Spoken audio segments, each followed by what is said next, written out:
आउनुहोस् भनेर हजुरहरूलाई अब देखाउन चाहन्छु हाम्रो भाइरल जोडी। नमस्ते नमस्ते, स्वागत छ किरण अफिसियल युट्युब च्यानलमा हैन। सबैजनाले हेरेर माया गरिदिनु होला, लाइक कमेन्ट शेयर र सब्स्क्राइब पनि गरिदिनु होला भन्न चाहन्छु र मिठा मिठा कमेन्टहरू पनि तल इनबक्समा छोडिदिनु होला भन्न चाहन्छु।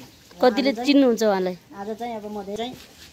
आज चाहिँ म धेरै दिनपछि चाहिँ किरणजीकोमा आएको थिएँ, किरणजीसँग भेटियो हैन। अब हाम्रो विशेष कामको लागि भेटघाट गर्नको लागि आएको थिएँ र अब हामी चाहिँ चाँडै तपाईहरुमाझ नयाँ सिरियल लिएर आउँदैछौँ हैन।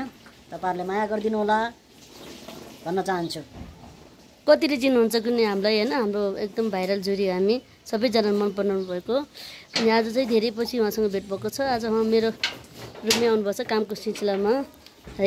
अनि के हुन्छ पछि देखाउँदै जान्छु। लजाउने मान्छे हाम्रो छिमेकी हुनुहुन्छ, यो काइनहरु काम नलाग्ने चकचके चकचके हाई भन। अनि उहाँ चाहिँ एकदम लजाउनुहुन्छ है। उहाँ चाहिँ छोरा मान्छे होइन, फेरि छोरा मान्छे भएर नझुकिनु होला। अनि उहाँ चाहिँ छोरा मान्छे नै हो, उहाँ लुगा धुँदै हुनुहुन्छ, हाम्रो काम छ लजाउने मान्छे। अनि हामी चाहिँ म चाहिँ यहीँ हो बस्ने, मेरो रुम चाहिँ यस्तो छ है। मेरो रुम चाहिँ यो हो, कतिले देख्नुभएको छ कति देख्नुभएको छैन। अनि यति दुःख सुख गरेर बसिरहेको छु, जीवन सङ्घर्ष गर्दै बसिरहेको छु, अहिले यहीँ छु। आज धेरै पछि हाम्रो नयाँ बेहुलीसँग भेट भएको छ, मेरो साथीसँग।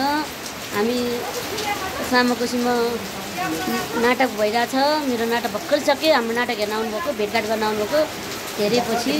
त्यसै गरेर अर्को मेरो साथी प्रतिभाजी पनि धेरै पछि आउनुभयो। हामी नाटक सक्यो है। कस्तो लाग्यो नाटक? एकदम रमाइलो लाग्यो नि नाटक त है।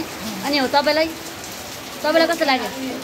हेलो नाटक कस्तो लाग्यो? उहाँ त रुनु भइरहेको कत्रो परेछ, पानी पनि कत्रो पर्छ। अब हाम्रो चाहिँ नाटक ठ्याक्कै सकेर अब